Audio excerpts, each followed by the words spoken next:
Bismillahirrahmanirrahim. Assalamualaikum warahmatullahi wabarakatuh. Alhamdulillahilladzi anzala sakinata fi qulubil mu'minin liyazdadu imanan ma'a imanihim. Asyhadu an la ilaha illallah wahdahu la syarika lah wa asyhadu anna Muhammadan abduhu wa rasuluhu la nabiyya ba'da. Allahumma sholli wa sallim wa barik ala Muhammad wa ala alihi wa sahbihi ajma'in. Amma ba'du.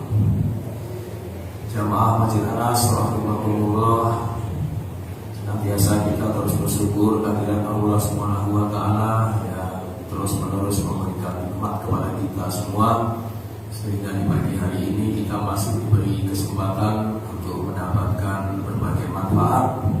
Di antaranya kita bisa sholat subuh berjamaah, di mana sholat subuh berjamaah ini mendapat jaminan dari Allah Subhanahu wa taala. Man sholat subha wa huwa fi dimatillah. Barang siapa yang sholat subuh, maka ia dalam jaminan Allah. Begitu juga kita dilanjutkan dengan taklim, di mana taklim ini juga merupakan suatu kewajiban. Ya, barang siapa yang menuntut ilmu, maka ia ada di jalan Allah. Man kharaja fi talabil ilmi wa huwa fi sabilihi hatta yarji. Barang siapa yang keluar dari rumah untuk menuntut ilmu, maka ia ada di jalan Allah sampai ia pulang kembali. Jadi kita mendapatkan dua manfaat yang besar. Kenapa ini saya ulang-ulang ini ya, pembukaan ini, karena memang untuk mengingatkan kepada kita bahwa ada keutamaan yang besar di pagi hari ini. Yang pertama, mendapatkan jaminan dari Allah. Yang kedua, kita dalam keadaan jihad fisabilillah sampai rumah. Shalawat dan salam senantiasa tercurahkan kepada manusia yang berakhlak mulia, yang menjadi tauladan kita semua, yaitu Nabi Muhammad Sallallahu Alaihi Wasallam. Pagi ini khusus mengenai musibah bagian yang ketiga, yaitu musibah patri, bukan patri ya, patri. Kita coba review sebentar mengenai musibah yang dulu. Di antaranya dalam bentuk musibah, yaitu berupa ujian, kemudian peringatan atau teguran, juga bisa berupa azab ya. Kemudian yang di Rabu kemarin, yaitu mengenai musibah semua sudah terukur ya, sesuai dengan kadar keimanannya, syukurnya, takutnya, terus apa Pak? Jihad dan sabar, dan akhirnya kita layak apa enggak masuk surga, itu ya. Di antara bentuk musibah. Nah sekarang yang bab ketiga, yaitu bahwa musibah ini sebenarnya sebelum kejadian semua sudah tercatat ya. Jadi sebelum kejadian semua sudah tercatat. Orang yang akan mendapatkan sesuatu nanti, semua itu ada di catatan Allah yang dinamakan apa Pak? Ya, takdir ya Pak ya.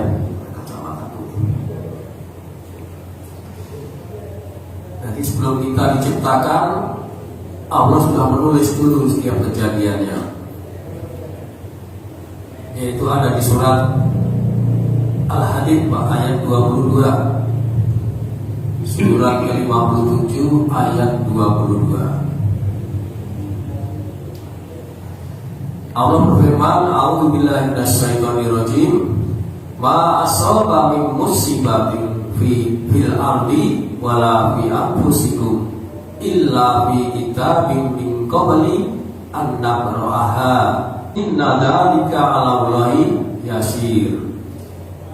Setiap bencana yang menimpa di bumi dan yang menimpa dirimu sendiri, yang menimpa kepada kita ini musibah, semuanya telah tertulis dalam kitab Lauh Mahfuz sebelum Allah mewujudkannya, sebelum kami mewujudkannya. Karena yang demikian ini mudah bagi Allah. Jadi nanti kelak apapun yang akan terjadi pada kita, udah ada catatannya di sana, Pak, udah ditulis. Misalnya Pak Eri tahun depan dapat jodoh, itu udah ditulis. Amin ya Pak ya. Jadi siapa tahu Pak, karena udah ditulis Pak. Amin. Amin.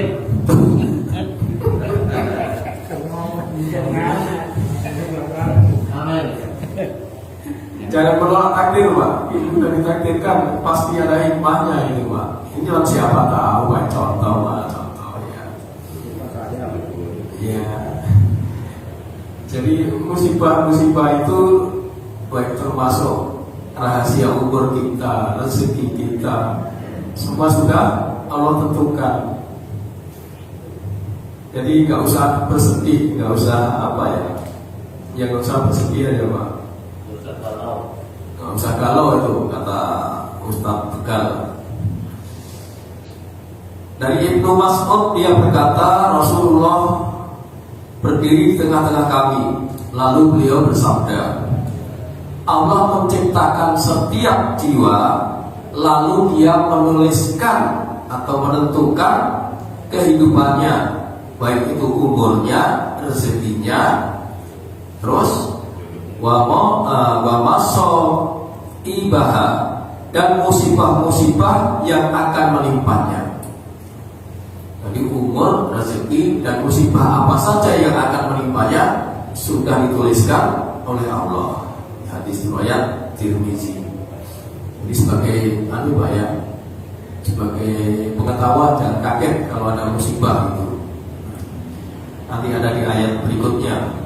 Karena ayat ini tadi sebagai ayat hiburan sebenarnya buat kita itu, bahwa kalau kita mendapatkan musibah, jangan terlalu sedih, musibah buruk ya. Tapi kalau mendapatkan musibah baik, juga jangan terlalu gembira. Itu ada di ayat selanjutnya Pak, ayat 23 ya. Likaila tasau ala ma fatakum wala tafrahu bima atakum wallahu la yuhibbu kulla mukhtalin fakhur. Agar kamu tidak bersedih hati terhadap apa yang luput dari kamu. Maksudnya kalau kita menyangka begini begitu tetapi luput, yang dapat adalah musibah. Ya, tidak bersedih hati dan tidak pula terlalu gembira terhadap apa yang diberikannya kepadamu. Allah tidak menyukai setiap orang yang sombong dan membanggakan diri. Jadi biasa saja Pak, semua musibah sudah tercatat. Apabila itu menimpa kepada kita, baik yang buruk maupun yang baik, kalau yang buruk kita jangan terlalu sedih, kalau yang baik jangan terlalu gembira. Kira-kira bisa terima ini Pak, musibah ini Pak, kalau terjadi pada diri kita? Terima ya Pak ya, karena itu kan takdir. Nah, pokok musibah itu ada dua Pak, baik musibah dunia maupun musibah agama, musibah akhirat. Menurut Bapak ini musibah dunia dan agama ini lebih berat yang mana Pak? Lebih berat musibah dunia. Pas-pasan mulu ya.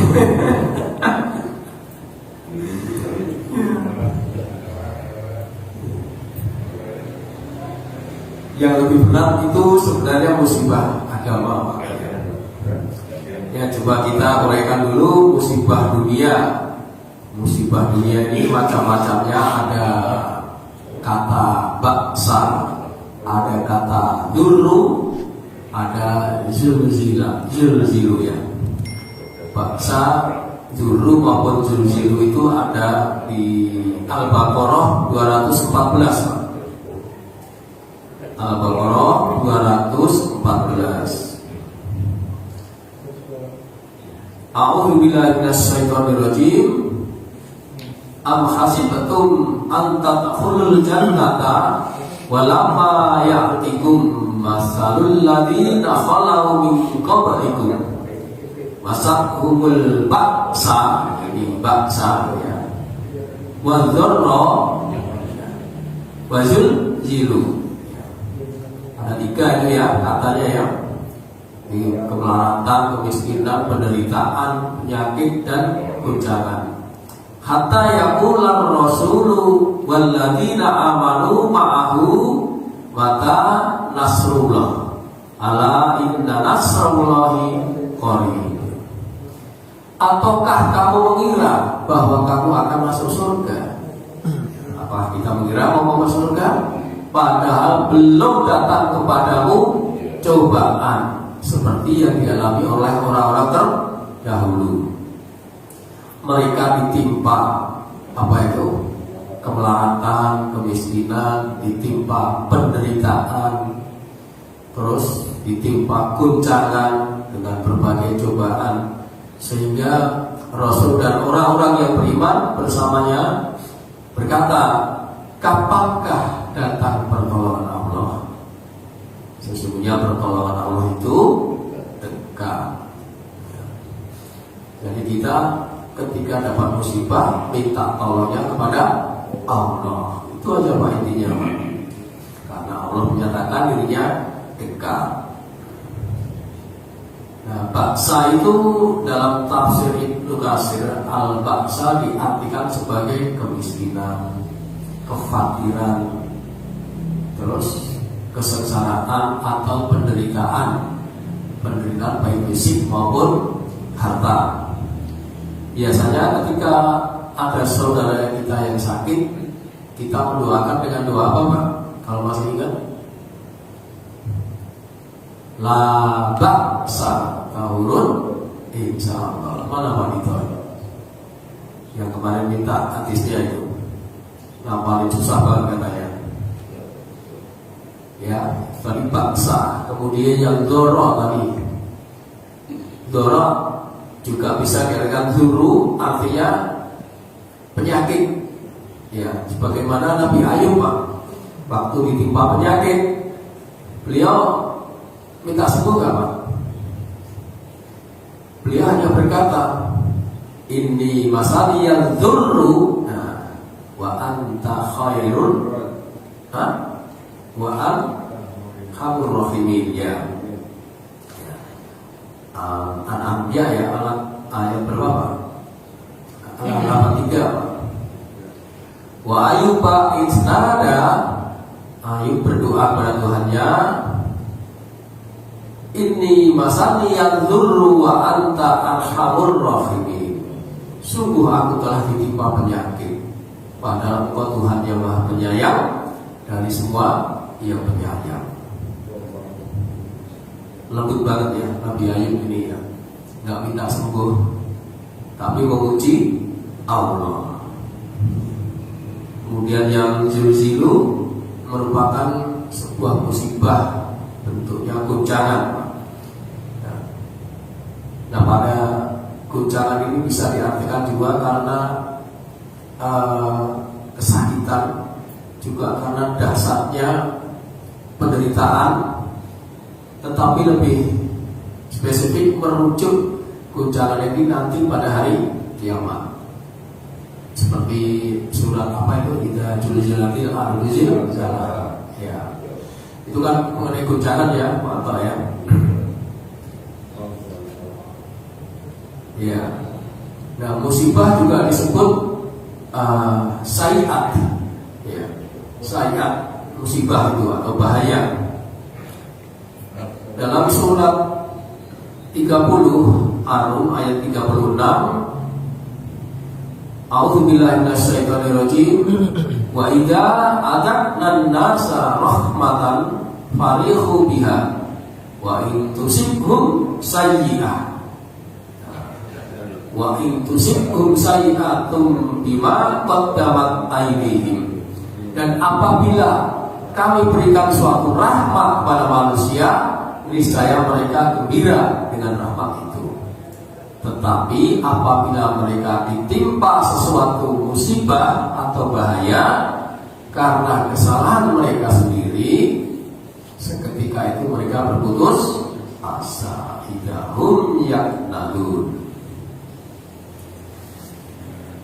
Nah, musibah terbesar di dunia ini apa, Pak? Di dunia ini, Pak, musibah terbesar apa, Pak? Kematian. Betul, Pak Heri. Kematian ada. Karena kematian ini awal dari kehidupan yang nyata, kehidupan yang sebenarnya. Semua perbuatan akan dimintai pertanggungjawaban, kecuali kepada orang tertentu, orang-orang yang syahid, terus kemudian orang nabi, sedikit solihin gitu ya. Tapi pada umumnya mereka akan mempertanggungjawabkan apa yang telah diperbuat di dunia.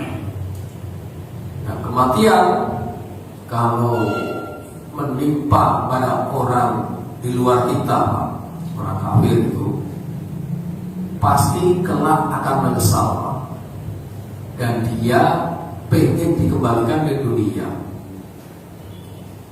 Kalau buka surat Al-Mu'minun surat ke-23 ayat 99. Hatta idza jaa ahadahumul maut qala rabbirji'un.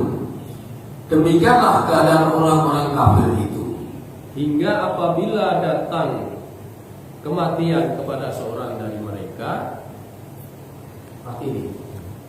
Habis. Demikianlah keadaan orang-orang kafir itu apabila datang kematian kepada seorang dari mereka, dia berkata, ya Tuhanku, kembalikanlah aku ke dunia. Minta dikembalikan ke dunia. Kenapa orang yang meninggal tadi, yang sudah mati, minta dihidupkan kembali, Pak? Ayat berikutnya, Pak, ayat 100. Terus, Pak?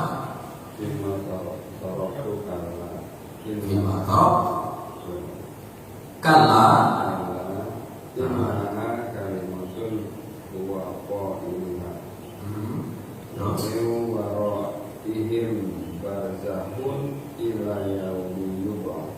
ya, agar aku dapat berbuat kebajikan yang telah aku tinggalkan. Lalu dijawab sama Allah, sekali-kali tidak, karena sungguh itu adalah dalil yang diucapkan saja ya, dan dia di hadapan mereka ada barzah sampai pada hari mereka dibangkitkan. Karena sebenarnya orang-orang di luar kita itu kelak kadang-kadang pengen menjadi orang muslim gitu. Nah, yang habibnya sekarang sebagian belum ya, Pak. Tapi nanti dari kiamat dia pengen jadi orang muslim karena dia iri, Pak. Iri kenapa? Orang-orang muslim yang benar itu mendapatkan kenikmatan, sedangkan mereka disiksa, maka dia pengen jadi orang muslim ya. Buka surat Al-Hijr ayat 2, surat 15 ayat 2. Rubbama yawaddul ladzina kafaru law kanu muslimin. Orang kafir itu kadang-kadang nanti di akhirat menginginkan sekiranya mereka dahulu di dunia menjadi orang muslim. Ya. Jadi ya itulah yang akan terjadi pada orang-orang yang meninggal di luar di luar kita, bagi orang-orang kafir untuk dihidupkan kembali, terus kemudian ingin menjadi orang Islam. Meskipun kematian yang bakal menimpa setiap manusia merupakan musibah yang paling besar, tapi bagi kita orang Muslim ini senantiasa mengingat kematian. Dengan mengingat kematian ini menjadikan orang Muslim itu menjadi cerdas, Pak. Orang yang cerdas itu yang bisa mengingat kematian.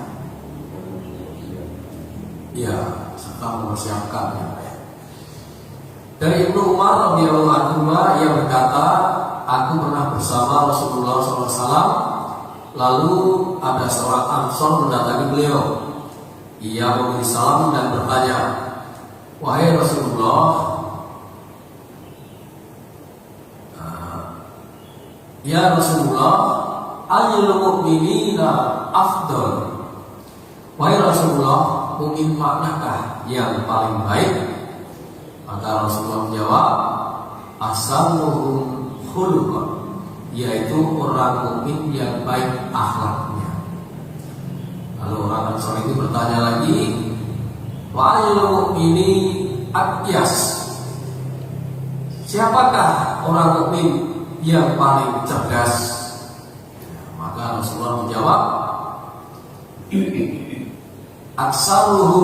aksaruhum lil mauti dzikra, yaitu orang yang senantiasa mengingat kematian, dan wa ahsanuhum lima ba'dahus ya'udatan ulaikal aqyas, dan orang yang mempersiapkan diri untuk kehidupan setelah kematian, itulah orang-orang yang cerdas. Hadis Ibnu Majah dihasankan oleh Al-Albani. Nah, kalau orang bisa melewati ujian demi ujian, itu tentu akan mendapatkan ampunan Allah. Jadi ampunan Allah itu ternyata lewat berbagai cara, Pak. Makanya ketika seseorang mendapatkan musibah, sabar, terima, maka Allah akan ampuni. Dari Abu Hurairah radhiyallahu anhu, dari Nabi SAW, beliau bersabda, tidaklah seorang muslim itu tertimpa musibah, baik berupa rasa lelah, rasa sakit, rasa khawatir, rasa sedih, gangguan atau rasa gelisah, sampai pun duri yang melukainya, melainkan dengannya Allah akan mengampuni dosa-dosanya. Jadi setiap musibah yang mengenai kita, baik itu penderitaan, kefakiran, bencana tadi yang disebut di atas tadi, dan dirinci lagi oleh Rasulullah dalam keadaan rasa lelah, terus kemudian rasa sakit, khawatir, itu semua kalau kita terima dan kita sabar, maka Allah akan mengampuni dosa-dosanya. Hadis riwayat Bukhari dan Muslim. Itulah musibah dunia. Maka dengan musibah yang boleh jadi kita akan mendapatkannya, maka kita harus jangan terlalu bersedih. Karena ini semua sudah tertulis. Yang kedua yaitu musibah agama atau musibah akhirat. Tentu musibah agama atau musibah akhirat jauh lebih berat daripada musibah dunia. Kalau musibah dunia tadi kan dihibur oleh Allah bahwa semua sudah tercatat. Tapi musibah agama ini jangan sampai lepas. Ini harus kita pegang, sampai lepas repot bangsa.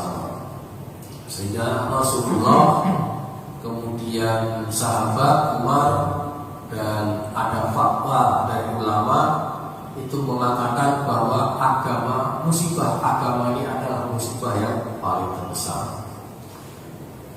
Dari Dari Ibnu Umar radhiyallahu anhu, dia berkata, jarang sekali Rasulullah SAW berdiri dari majelis sambil beliau berdoa. Rasulullah berdoa dengan doa-doa ini untuk para sahabatnya. Ya Allah, berikanlah kepada kami rasa takut kepadamu yang menjadi penghalang antara kami dan maksiat kepadamu. Yang kedua, ya Allah, berikanlah kami ketaatan kepadamu yang menyampaikan kami kepada surga-surgamu.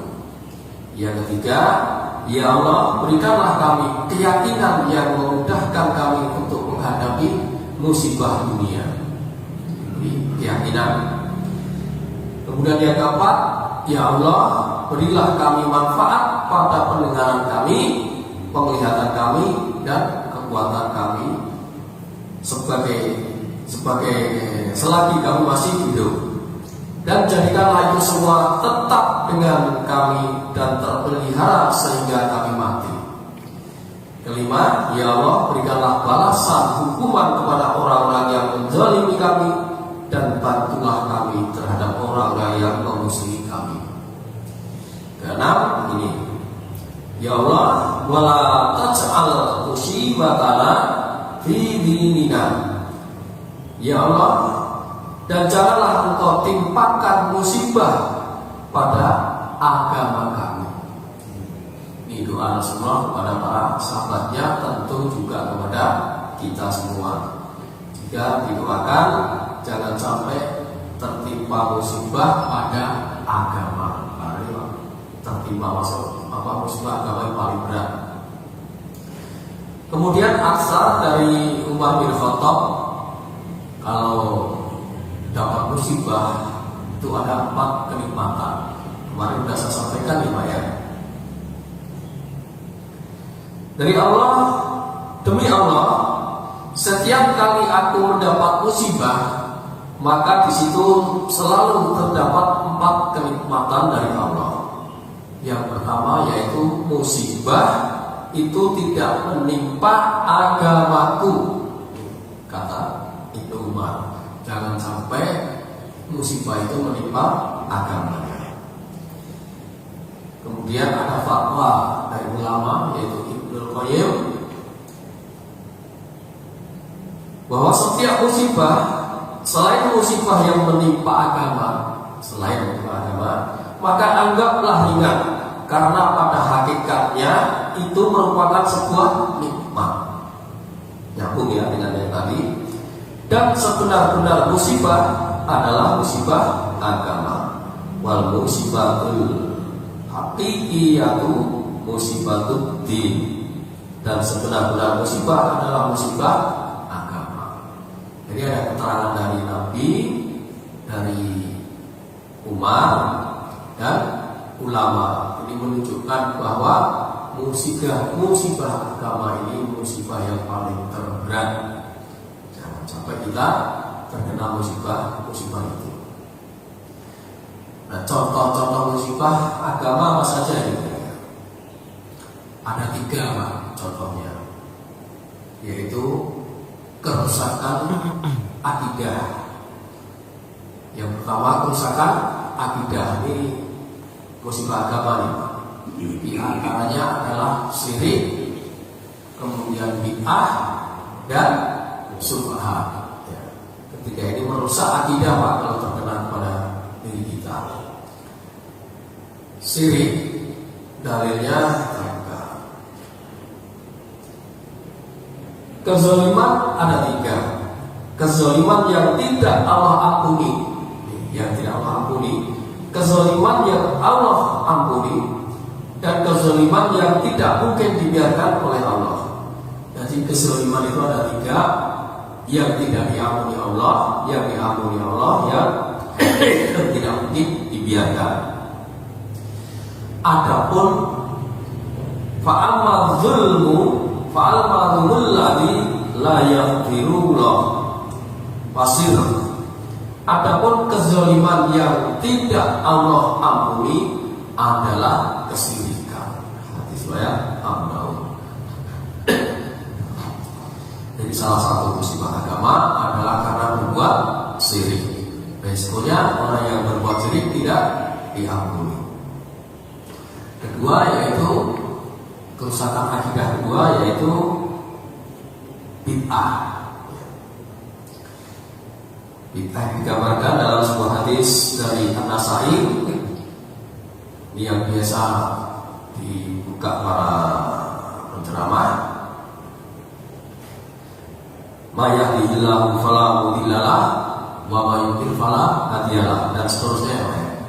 Barang siapa yang diberi petunjuk oleh Allah, maka tidak ada yang bisa menyesatkan, dan barang siapa yang disesatkan oleh Allah, tidak ada yang bisa memberi petunjuk. Sesungguhnya sebenar perkataan adalah kitabullah, sebaik-baik petunjuk adalah petunjuk Rasulullah. Terus, dan sejelek-jelek perkara adalah perkara agama. Wasarul umuri muhtasatuha wa kullu muhtasatin bid'ah wa kullu bid'atin dhalalah wa kullu dhalalatin finnar. Sejelek-jelek perkara adalah perkara agama yang baru, dan tiap-tiap perkara agama yang baru adalah bid'ah, dan tiap-tiap bid'ah adalah sesat, dan tiap-tiap kesesatan tempatnya neraka. Ya. Jadi syirik dan bid'ah merupakan kerusakan akidah. Kemudian subhat. Subhat ini pertengahan antara yang haram dan yang apa? Yang haram dan yang halal. Ya. Dari Abu Abdullah An-Nu'man bin Bashir radhiyallahu anhu, dia berkata, aku mendengar Rasulullah SAW bersabda, innal halalan bainun wa inna harama bainun wa bainahuma umur mustabihatun la ya'lamuhunna katsirun minan nas. Faman ittaqas subuhati faqadis tabra al-lidinihi wa irdihi wa man waqa'a fis subuhati waqa'a fil haram. Sesungguhnya yang halal itu jelas, yang haram juga jelas. Di antara keduanya terdapat perkara subhat yang kebanyakan manusia tidaklah mengetahuinya. Barang siapa yang menghindarkan diri dari perkara subhat, maka dia telah menyelamatkan agama dan kehormatannya. Barang siapa yang terjerumus ke dalam perkara subhat, maka dia bisa terjatuh pada perkara yang haram. Dari surat Bukhari dan Muslim. Jadi agama ini sudah jelas, yang haram jelas, yang halal jelas. Di antara pertengahan ada yang subhat. Kalau kita menghindari yang subhat, kita berarti menjaga agama dan kehormatan. Tapi kalau kita tercebur di dalam hal perkara yang subhat, bisa terjatuh pada perkara yang haram. Ya. Contohnya apa sih Pak? Subhat ini. Contohnya apa? Subhat. Ya, kalau kita sudah tahu ada seseorang yang memang pekerjaannya maling, ya, kita diajak jajan sama dia, ini mesti mikir, Pak. Karena kita tahu pekerjaan dia, kita harus mikir dari mana harta yang didapatkan, dari mana uang yang untuk kontraktor itu. Jadi kalau kita bisa menghindari, bisa jadi kita terbebas dari harapan. Ya, nanti cari sendiri Pak ya, subhat. Dan contohnya masih banyak lagi, sedikit lagi Pak ya, saya kasih contoh mengenai kerusakan atau musibah agama ini, yaitu diantaranya meninggalkan ibadah. Ini jelas musibah yang sangat besar, karena ternyata banyak orang Islam tapi tidak beribadah, hanya mengenakan namanya saja. Di antaranya adalah tarkus sholat, yaitu meninggalkan sholat. Banyak yang Pak, orang muslim tapi nggak sholat gitu. Ya.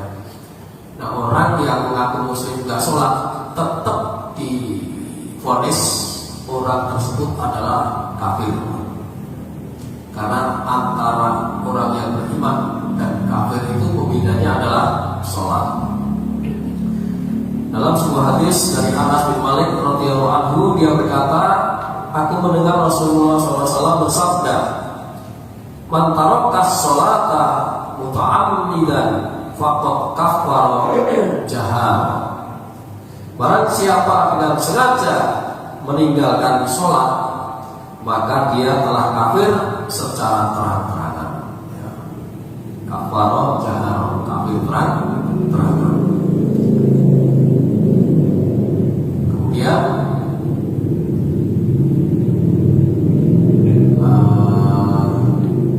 orang yang meninggalkan sholat ini nanti punya tempat tersendiri, Pak. Namanya sakor, neraka sakor. Ya. Dalam surat apa itu Pak dikatakan? Muzammil kalau nggak salah. Masalahkakum fi sakor. Ya, ini dialog antara penghuni surga dan penghuni neraka. Ditanya penghuni neraka itu, masalahkakum fi sakor. Apa yang menyebabkan kamu masuk neraka sakor?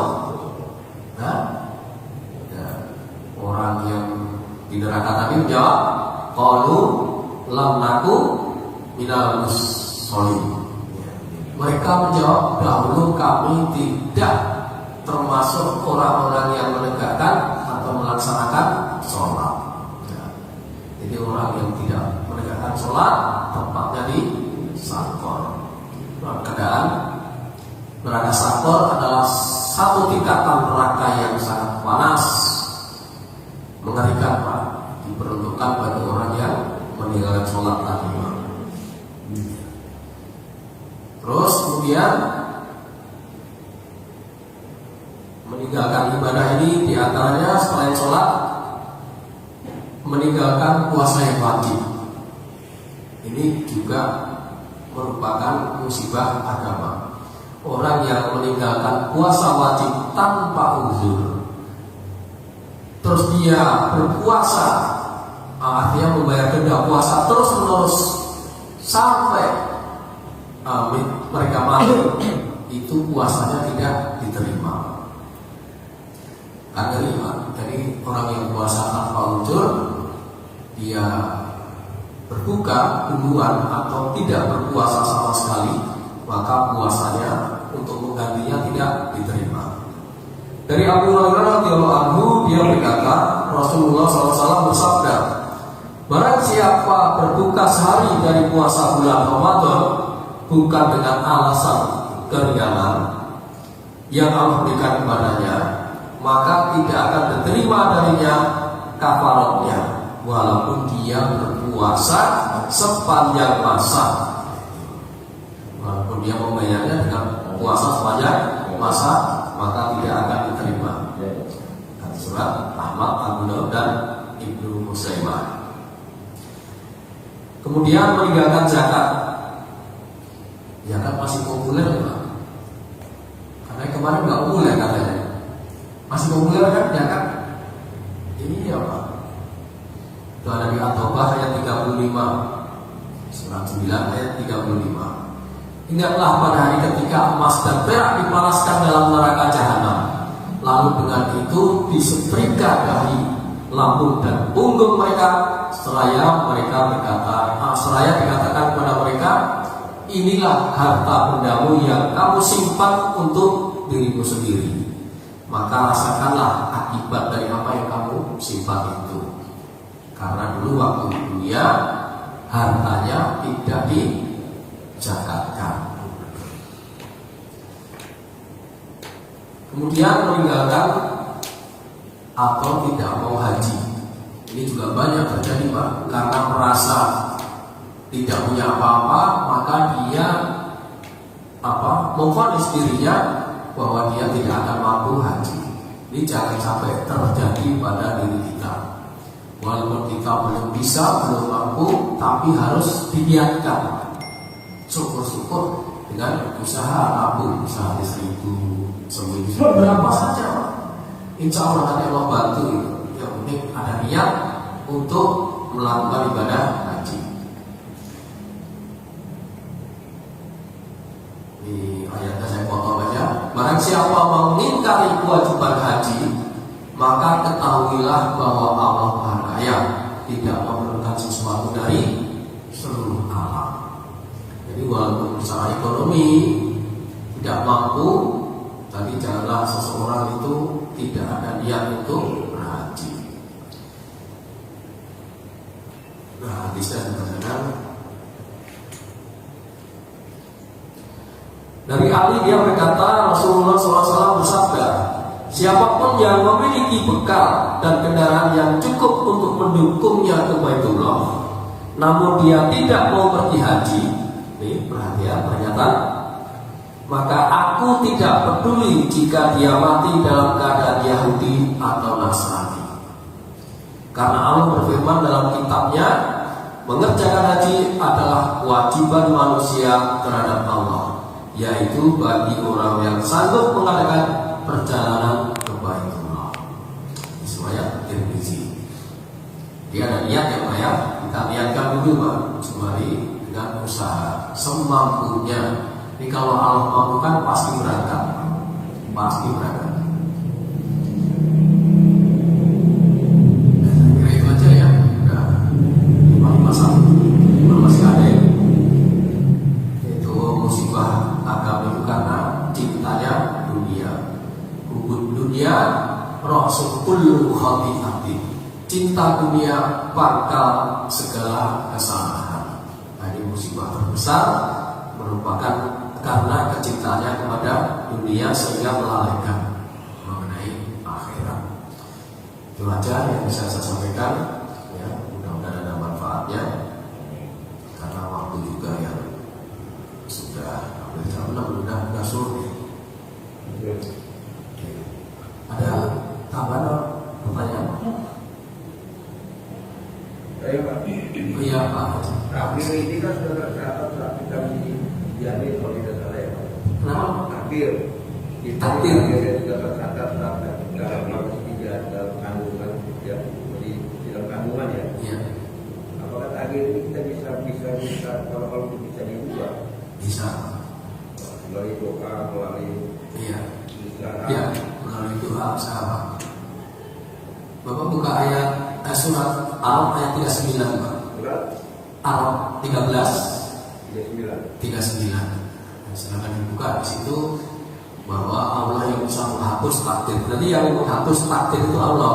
Misalnya kita mau berangkat, ada takdirnya di situ, mau berangkat kerja, takdirnya nanti kecelakaan di sana.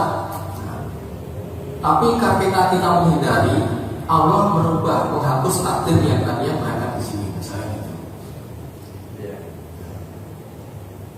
Jadi bisa dirubah Pak, dengan doa, dengan usaha kita.